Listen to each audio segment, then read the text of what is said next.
আসসালামু আলাইকুম। অবিরাম বাংলা সংবাদে সবাইকে স্বাগত জানাচ্ছি। তানিয়া ইসলাম। রাত্রি শুরুতেই বিআরবি কেবলস সংবাদ শিরোনাম।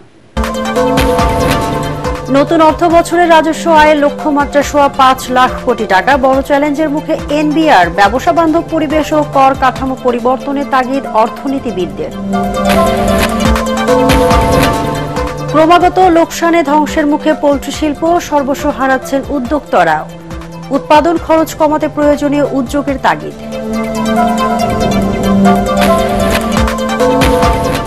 সংস্কারে গাফিলতির কারণে ঢাকা সিলেট মহাসড়কে ৩৪ কিলোমিটার জুড়ে যানজট।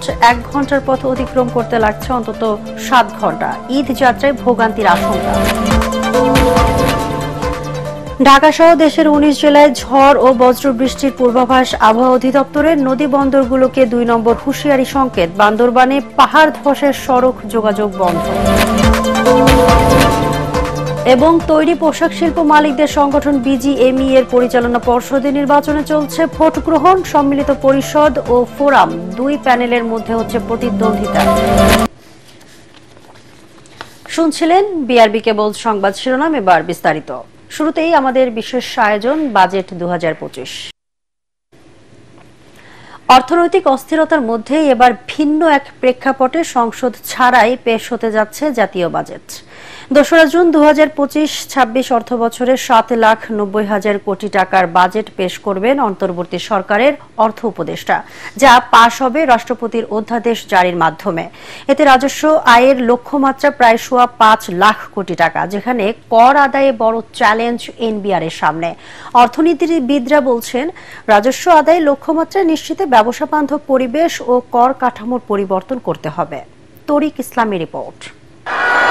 ছাত্র জনতার গণ অভ্যুত্থানে আওয়ামী লীগ সরকারের পতনের পর সংসদ ভেঙে দেন রাষ্ট্রপতি। ফলে এবার ভিন্ন বাস্তবতায় পেশ হতে যাচ্ছে ২০২৫-২৬ অর্থ বছরের প্রায় ৮ লাখ কোটি টাকার বাজেট, যেখানে রাজস্ব আয়ের লক্ষ্যমাত্রা থাকছে ৫.৫ লাখ কোটি টাকার বেশি। একদিকে অর্থনৈতিক টানাপোড়েন, অন্যদিকে জাতীয় রাজস্ব বোর্ডের কর্মকর্তাদের কর্মবিরতিতে স্থবির ব্যবসা বাণিজ্য, যেখানে গত ১০ মাসে রাজস্ব ঘাটতি প্রায় ৭২,০০০ কোটি টাকা। এমন বাস্তবতায় এবারের বাজেটে জাতীয় রাজস্ব বোর্ড এনবিআর এর কর আদায় লক্ষ্যমাত্রা ধরা হয়েছে প্রায় ৫ লাখ কোটি টাকা, যা গত অর্থ বছরের তুলনায় ৩৮,০০০ কোটি টাকা বেশি। যদিও দক্ষিণ এশিয়ায় কর জিডিপির তুলনায় অনেকটা পিছিয়ে বাংলাদেশ। বাজেটের রাজস্ব আদায় কিছুটা চ্যালেঞ্জ হলেও ইতিবাচক বলছেন অর্থনীতি বিশ্লেষকরা। তুলে ধরেন কর ফাঁকি রোধ ও কাঠামোর পরিবর্তনের। মেকিং ইট ডিজিটালাইজেশন, এর সাথে বিকল্প কিছু। বাংলাদেশের ৪ কোটি লোক ট্যাক্স দিতে পারে, তাহলে আপনার ট্যাক্স যে এখন ৪০ লাখ দিতেছেন, আপনার 10%। তো আমরা যেটা বলতেছি ৪ কোটি লোকে যেখানে দিতে পারে এবং ট্যাক্স রেট কমায়ও এর থেকে বাজেট বড় করা সম্ভব। নাম্বার অফ এসএসসি আপনাকে বাড়াতে হবে। ব্যবসায়ী প্রতিনিধিরা বলছেন, রাজস্ব আয় বাড়াতে হলে নিশ্চিত করতে হবে দেশি বিদেশি বিনিয়োগ। দাবি জানান ব্যবসা বান্ধব পরিবেশের। টাকা মানুষের কাছ থেকে আপনি আদায় করবেন বা নিবেন, ব্যবসা বাণিজ্যের যে অবস্থা বর্তমানে আপনি জানেন যে মানুষের কিন্তু ক্রয় ক্ষমতা নাই। প্রত্যেকটা ব্যবসায় ধস নামছে এবং টেক্সটাইল মিল, অন্যান্য মিলগুলো গ্যাসের জন্য বন্ধ হয়ে গেছে, বন্ধ হয়ে যাচ্ছে। এই মুহূর্তে যে আপনি একটা বাজেট করছেন, পরিকল্পনা করছেন, সেই পরিকল্পনাটা কতখানি বাস্তবায়িত হবে এটা বলা বড় মুশকিল। আমরা খুব কঠিন একটা ম্যাক্রো কন্ট্রাকশনারি পলিসিতে গেছি, যেখানে আপনার মোটামুটি চলতি ঋণের প্রবাহ প্রাইভেট সেক্টরে খুব বড় রকমভাবে সীমিত হয়ে গেছে। এতখানি সীমিত হলে যেটা সমস্যাটা যেটা দেখা দেয় যে আসলে আউটপুট তো কমে যায়। অ্যাগ্রিগেট আউটপুট কমে গেলে ইকোনমি আসলে বেশ বড় ধরনের একটা ধাক্কা খায়। এবং আমরা যেটা দেখতে পাচ্ছি যে ব্যবসা বাণিজ্য আসলে বড় ধরনের একটা ইম্প্যাক্ট হয়েছে গত ১ বছরে। এবারের বাজেটে বাড়ছে ব্যক্তি করসীমার আওতা, যা ৩.৫ লাখ টাকা থেকে বাড়িয়ে প্রস্তাব করা হয়েছে ৩,৭৫,০০০ টাকা। আর কর আদায়ে সর্বনিম্ন ৫,০০০ টাকার পরিবর্তে থাকছে ১,০০০ টাকা। বছর ঘুরে আবারও এলো বাজেট, যেখানে সংকোচনমূলক ও বাস্তবায়নযোগ্য বাজেটের অংশ হিসেবে কমেছে বাজেটের আকার, কিন্তু বেড়েছে রাজস্ব আয়ের লক্ষ্যমাত্রা। প্রায় ৫ লাখ কোটি টাকা রাজস্ব আয়ের লক্ষ্যমাত্রাকে বর্তমান সময়ের প্রেক্ষাপটে বড় চ্যালেঞ্জ হিসেবে দেখছেন অর্থনীতি বিশ্লেষক ও বিশেষজ্ঞরা। তারা বলছেন, সরকারের কর কাঠামোর পরিবর্তন ও আধুনিকায়ন ছাড়া হোঁচট খেতে পারে রাজস্ব আয়ের লক্ষ্যমাত্রা। তরিক ইসলাম, এটিএন বাংলা, ঢাকা। ক্রমাগত লোকসানে ধসের মুখে পোল্ট্রি শিল্প। উৎপাদন খরচের চেয়ে 50 টাকা কম দরে মুরগি বিক্রি হচ্ছে খামারিদের। লোকসান ডিম ও বাচ্চাতেও। এতে পুঁজি হারিয়ে বেকার হয়ে পড়েছেন হাজার হাজার উদ্যোক্তা। মুরগির দাম কমলেও কমেনি ফিড, ওষুধ আর ভ্যাকসিনের দাম। প্রাণী সম্পদ অধিদপ্তর বলছে, উৎপাদন খরচ কমাতে নিয়ন্ত্রণ করা হবে ফিড ও ওষুধের দাম। আমাদের জয়পুরহাট প্রতিনিধি রফিকুল ইসলামকে সঙ্গে নিয়ে রিপোর্ট করছেন মাহবুব কবির চপল। মুরগি পালন করে ভাগ্য বদল হয়েছিল লাখ লাখ মানুষের। সেই মুরগিতেই এখন লোকসানের মুখে তারা। গত 8 মাস ধরে মুরগির দাম ক্রমাগত নামছে। 1 কেজি সোনালী মুরগির উৎপাদন খরচ 220 টাকার মতো। খামারে বিক্রি হচ্ছে 170 থেকে 185 টাকা কেজি। প্রতি কেজি ব্রয়লার মুরগির উৎপাদন খরচ প্রায় 150 টাকা। বিক্রি হচ্ছে 120 থেকে 130 টাকায়। ডিম প্রতি উৎপাদন খরচ 10 টাকার মতো। বিক্রি হচ্ছে 6 থেকে 8 টাকা। মুরগির একদিনের বাচ্চা বিক্রি হচ্ছে 7 থেকে 9 টাকায়। মাসের পর মাস লোকসানে বন্ধ হয়ে গেছে অনেক ফার্ম। বেকার হয়েছেন হাজার হাজার মানুষ। এইভাবে যদি চলে তাতে পোল্ট্রি সেক্টর থাকবে না। পোল্ট্রি শিল্প এটা একটা শিল্প, এটা থাকবে না ভাইজান। 3000 টাকা বস্তা খাদ্য বিক্রি হচ্ছে, যে খাদ্যটা 2000 টাকা যদি হয়, খাদ্য কষ্ট যদি করতে পারে, তাহলে ভবিষ্যতে ছোট ছোট খামার গুলা আবার ফিরে আসতে পারে। মুরগির বাজারটা যদি আর একটু বেশি হয়, তাহলে হয়তো বা যারা মুরগির খামারি তারা স্বস্তিতে ব্যবসা বাণিজ্য করতে পারবে। মুরগির দাম কমলেও খামারিদের চুষে খাচ্ছে ভ্যাকসিন, ওষুধ আর ফিডের মালিকরা। প্রতি বস্তা মুরগির খাদ্য বিক্রি হচ্ছে 2900 থেকে 3300 টাকায়। আজ থেকে 1 বছর আগে যে প্রাইস ছিল তার থেকে 20 থেকে 30% রেট বাড়াইছে। মেডিসিনের যে গুণগত মান এত পরিমাণে খারাপ যে কোনো শেডে মুরগি মানে ভ্যাকসিন দেওয়ার পরও যদি অসুখ আসতেছে। আমাদের অনেক আমদানি পর্যায়ে বাধা বিপত্তি আছে, শুল্ক বাধা আছে। সেগুলো যদি সরকার আগামী বাজেটে আমাদেরকে অব্যাহতি দেয়, তাহলে অবশ্যই জুলাইয়ের পরে আবারও কয়েক ধাপে ফিডের মূল্য হ্রাস করা হবে। ভুট্টা আমদানিতে কিন্তু কোনো প্রকার শুল্ক নেই, শুধু এটিটা ছাড়া, অ্যাডভান্স ট্যাক্স ছাড়া। ওইটা তো সমন্বয় করে পরে। তারপরে সয়াবিন মিল আমদানিতে অনলি 5% রেগুলেটরি ডিউটি, আর বাকি সমস্ত শুল্কই কিন্তু মওকুফ করা আছে। তিনি জানান, প্রতি মাসে মুরগির বাচ্চার চাহিদা 1,60,00,000, তবে উৎপাদন হচ্ছে তার চেয়ে বেশি। এর সমন্বয় প্রয়োজন।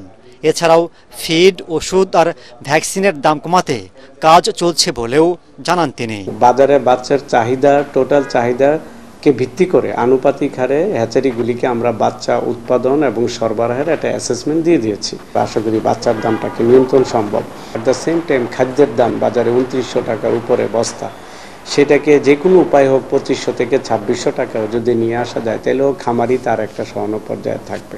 ঔষধ, ভ্যাকসিন, সেটাকে কিভাবে কমিয়ে নেওয়া যায়, সেটাও কম না, কিন্তু এটা অ্যারাউন্ড 8 to 10% চলে যায়। এই খরচ এতটা হলে হবে না। মুরগির বাচ্চা ও ফিডের ডিলারদের নিবন্ধনের আওতায় আনা হবে বলেও জানান এই প্রাণী সম্পদ কর্মকর্তা। এদেরকে কিন্তু নিবন্ধনের আওতায় নিয়ে আসার জন্য। মাহবুব কবির চপল, ATN বাংলা, ঢাকা। এই গ্রুপটা কিন্তু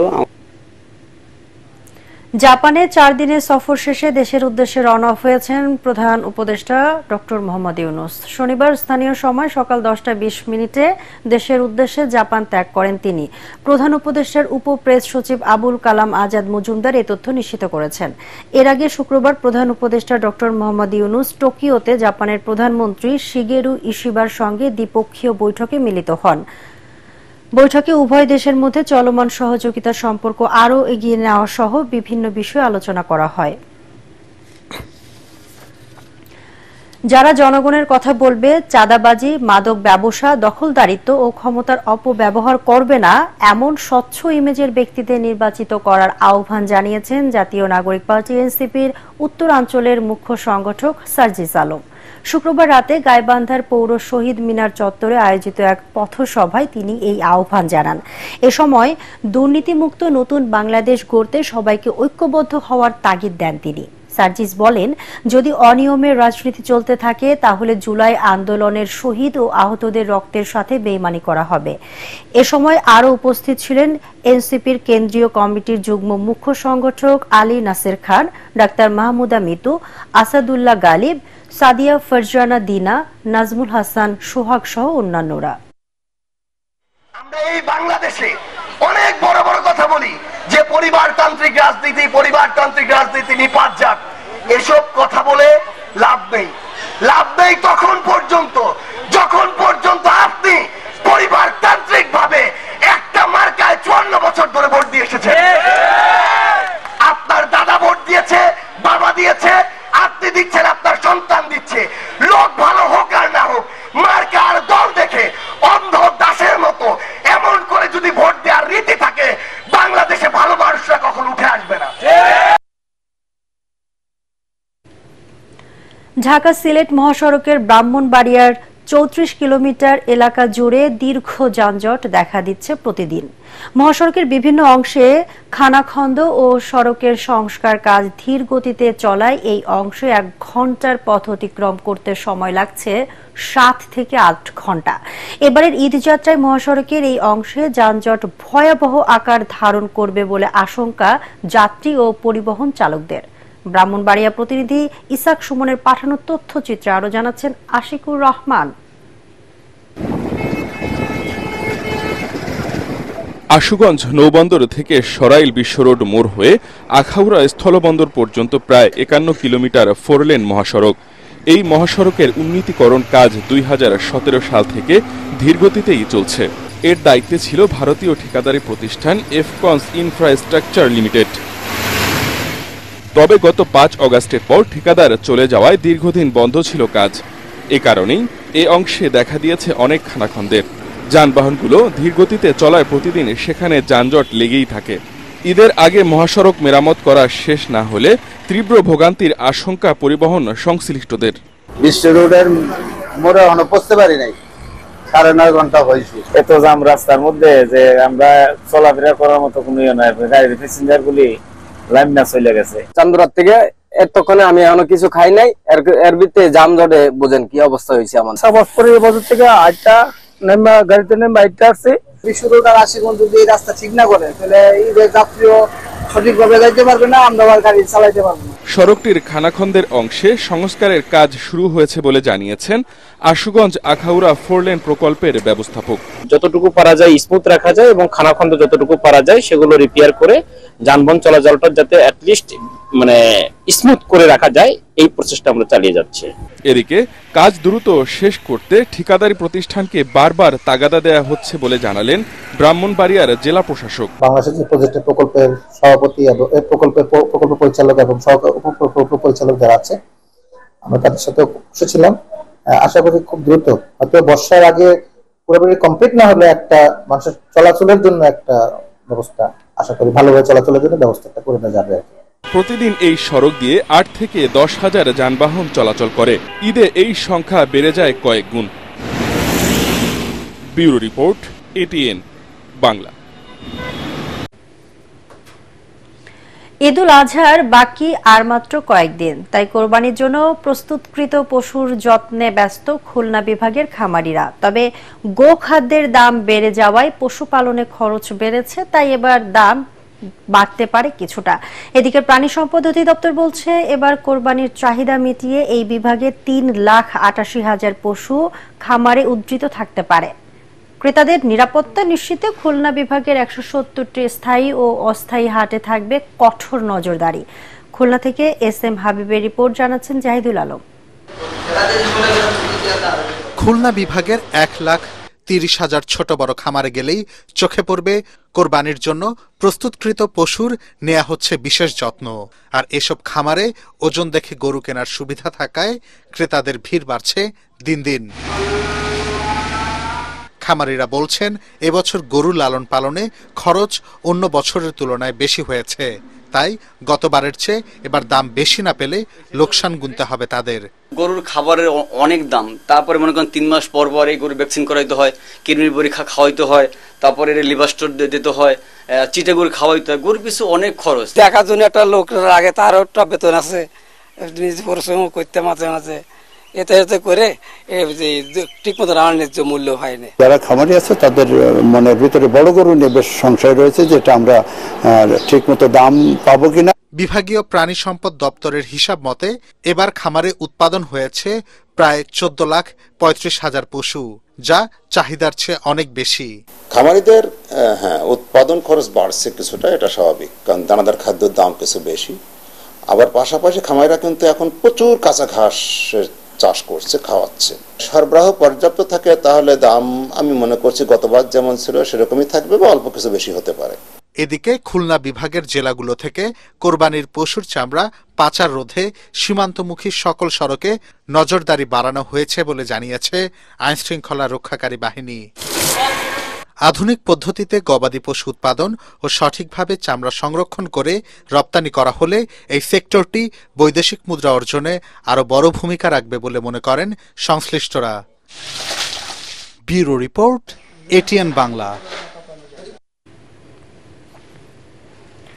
ঢাকা সহ দেশের 19 জেলার উপর দিয়ে সর্বোচ্চ 60 কিলোমিটার বেগে ঝড় ও বজ্রবৃষ্টি হতে পারে বলে জানিয়েছে আবহাওয়া অধিদপ্তর। আবহাওয়াবিদ হাফিজুর রহমান স্বাক্ষরিত দেশের অভ্যন্তরীণ নদীবন্দরের জন্য দেওয়া সতর্ক বার্তায় এই তথ্য জানানো হয়।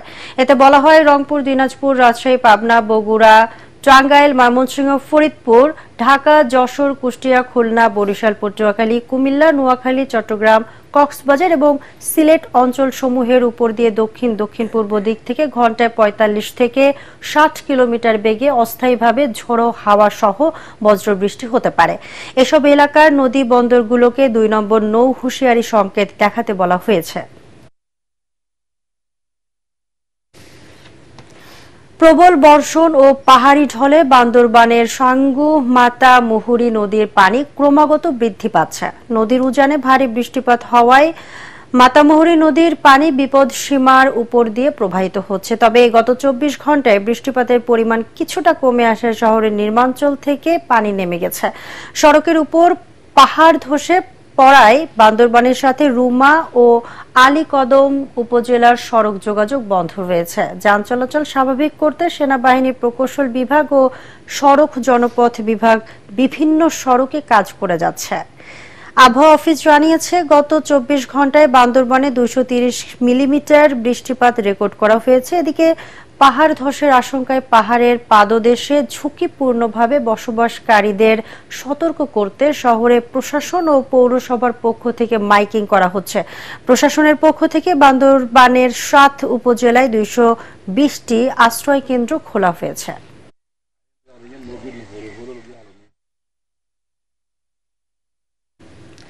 তৈরি পোশাক শিল্পের মালিকদের সংগঠন বিজিএমই এর পরিচালনা পর্ষদের নির্বাচনে ভোট গ্রহণ চলছে। রাজধানীর Radisson blue water garden hotel এবং চট্টগ্রামের রেডিসন ব্লু হোটেল বে ভিউ কেন্দ্রে বিকাল 5টা পর্যন্ত একটানা ভোট গ্রহণ চলবে।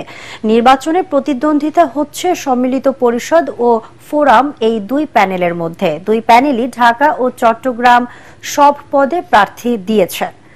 এবারে ভোটার হয়েছেন 1864 জন। এর মধ্যে ঢাকায় 1561 এবং চট্টগ্রামে 303 জন ভোটার।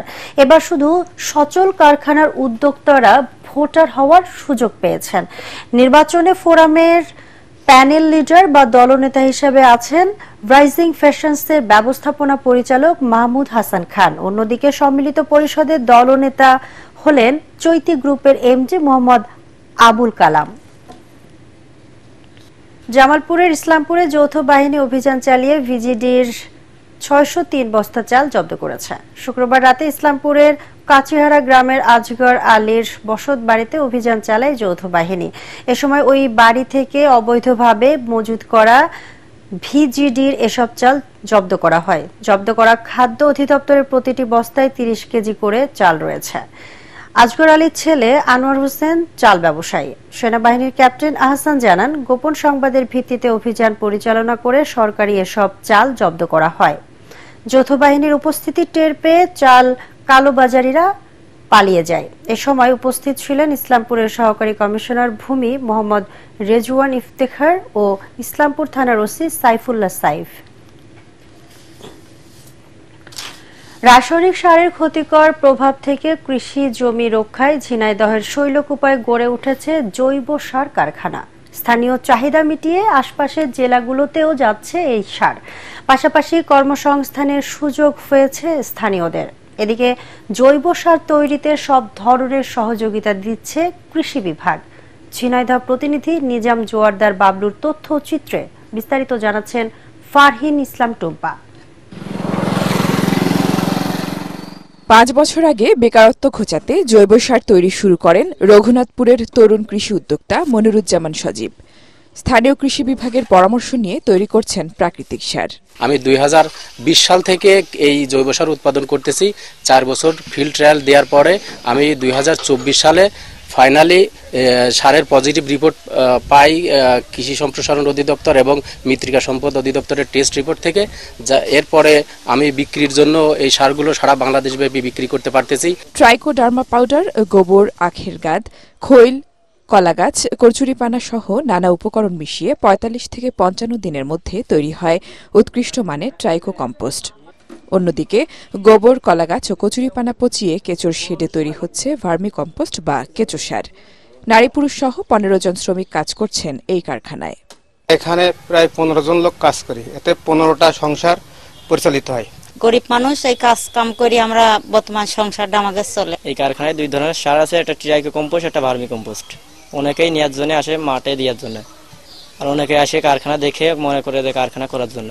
আমাদের এখানে কারখানাটা হতে আমরা এখানে আমাদের যে গরুর অবশিষ্ট গোবর ছিল সেটা নগদ মূল্যে বিক্রি করতে পারি। কারখানা হওয়ার পরে এই গোবর এখানে বিক্রয় করে অনেকে উপকৃত হচ্ছে। কারিগরি প্রশিক্ষণ সহ সব ধরনের সহায়তা দিচ্ছে স্থানীয় কৃষি বিভাগ।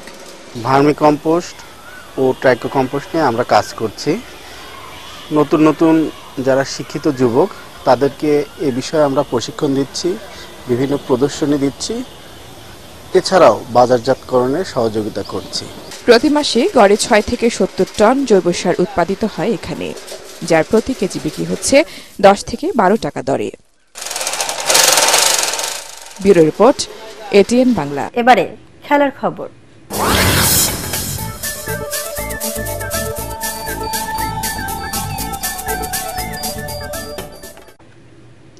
খুব সহজেই দ্বিতীয় টি-20তে বাংলাদেশকে 57 রানে হারিয়ে 1 ম্যাচ হাতে রেখেই সিরিজ জিতল পাকিস্তান।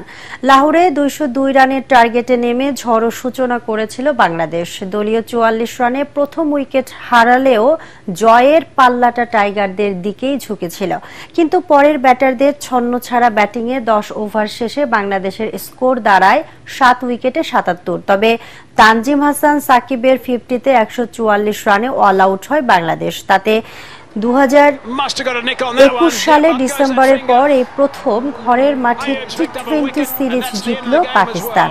এর আগে টস জিতে ব্যাটিং করে বাংলাদেশের নির্বিষ বোলিংয়ে 6 উইকেটে 201 রান তোলে পাকিস্তান। ক্যারিয়ার সেরা 74 রান করেন ওপেনার সাহিবজাদা ফারহান। হাসান নওয়াজ 51 রানে অপরাজিত থাকেন। আগামীকাল রোববার সিরিজের তৃতীয় ও শেষ টি-20। শেষ করার আগে বিআরবি কেবলস সংবাদ শিরোনাম আরেকবার।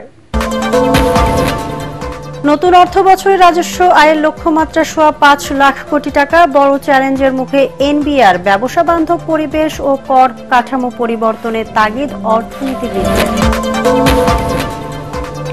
ক্রমাগত লোকসানে ধ্বংসের মুখে পোল্ট্রি শিল্প, সর্বোচ্চ হারাচ্ছেন উদ্যোক্তারা। উৎপাদন খরচ কমাতে প্রয়োজনীয় উদ্যোগের তাগিদ। সংস্কারে গাফিলতির কারণে ঢাকা সিলেট মহাসড়কের 34 কিলোমিটার জুড়ে যানজট। 1 ঘন্টার পথ অতিক্রম করতে লাগছে অন্তত 7 ঘন্টা। ঈদ যাত্রায় ভোগান্তির আশঙ্কা। ঢাকা সহ দেশের 19 জেলায় ঝড় ও বজ্রবৃষ্টির পূর্বাভাস আবহাওয়া অধিদপ্তরের। নদী বন্দরগুলোকে 2 নম্বর হুঁশিয়ারি সংকেত। বান্দরবানে পাহাড় ধসে সড়ক যোগাযোগ বন্ধ। এবং তৈরি পোশাক শিল্প মালিকদের সংগঠন বিজিএমই এর পরিচালনা পর্ষদের নির্বাচনে চলছে ভোট গ্রহণ। সম্মিলিত পরিষদ ও ফোরাম 2 প্যানেলের মধ্যে হচ্ছে প্রতিদ্বন্দ্বিতা। দর্শক, পরবর্তী সংবাদ দেখার আমন্ত্রণ জানিয়ে এখনকার মতো শেষ করছি। এটিএন বাংলা সংবাদ ইউটিউবে দেখতে ব্রাউজ করুন youtube/ATN বাংলা নিউজ। ধন্যবাদ সবাইকে।